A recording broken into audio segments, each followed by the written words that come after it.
Hey guys, welcome back. Well, my last video I was talking about my opportunity to work as a climbing guide and getting to live out there with my new wife Nicole.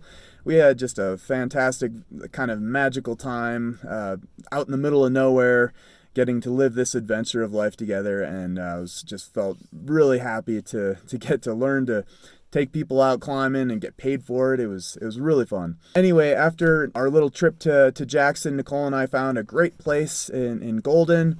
And we lived downtown Golden, and we just had a lot of fun riding a little scooter around, going to the Coors Brewery, and doing lots of climbing.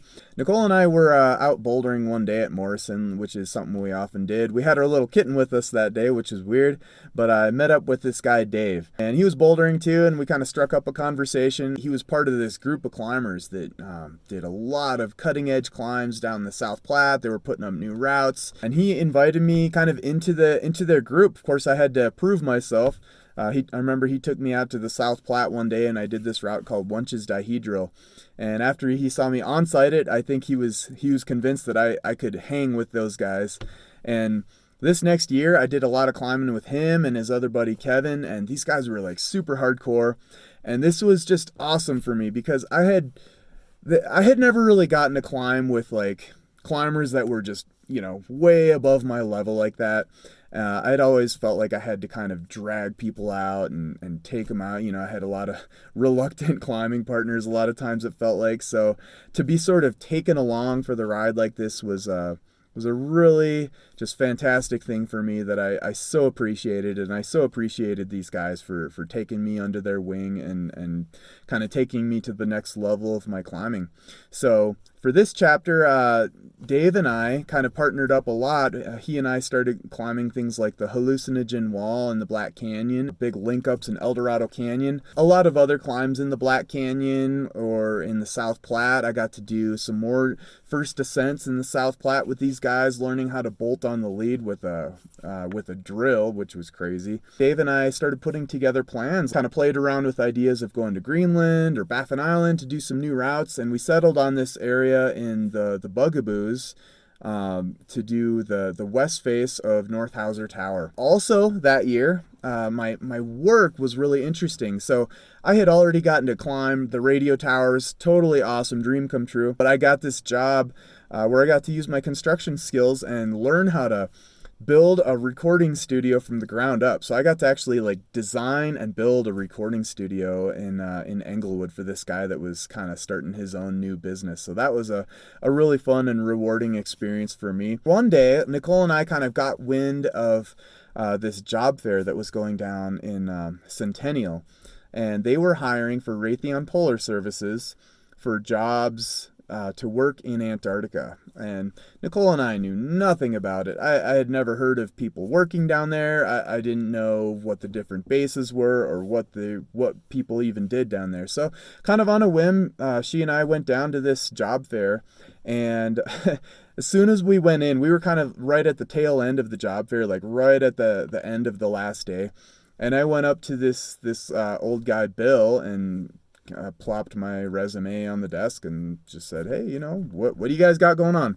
And on my resume was a picture of me climbing a radio tower.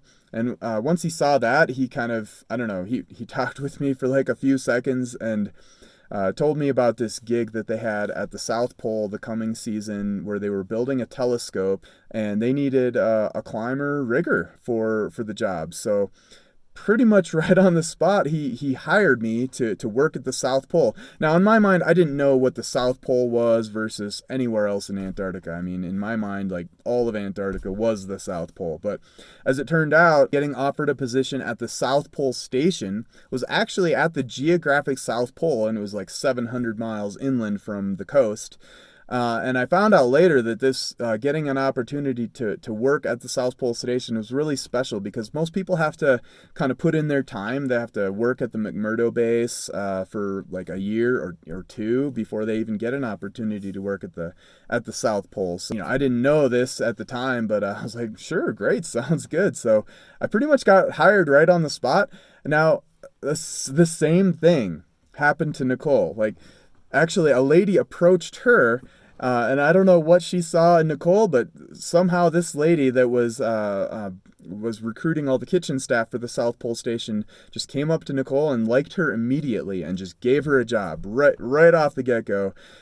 So within the span of about 20 minutes, Nicole and I were both offered jobs to work at the South Pole Station, which was already exclusive, and we also got jobs to we got the opportunity to work the night shift, which was really interesting. Now, at the South Pole, the sun just kind of circles above your head, so the night and the day, I mean, it's all the same amount of light, but we're on the New Zealand schedule, I guess.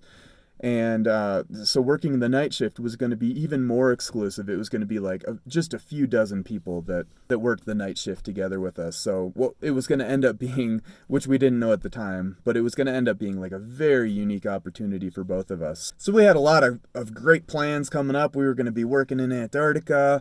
I was going to be going to the Bugaboos with Dave and doing a new route down there, hopefully. Well, another story that I've got to tell that happened this year is this bike trip.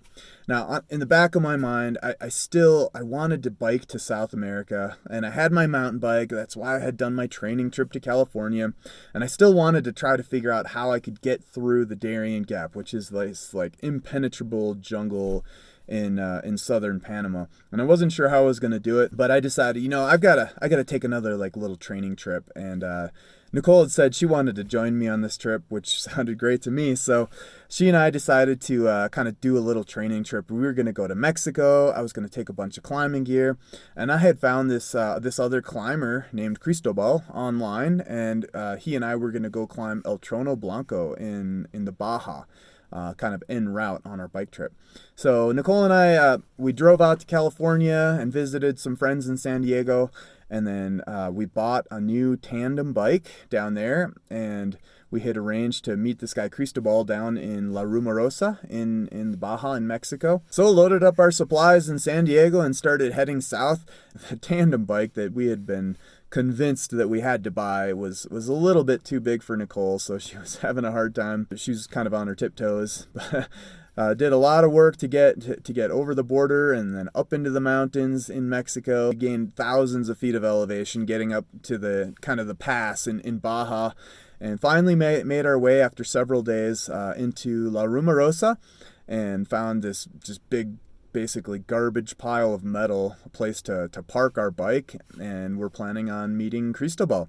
So he came there right on schedule and picked us up in his minivan, and we started heading down south, and he said, "All right, cool. I know where this place is. I've been there before. We're going to stop off at my buddy's ranch on the way first."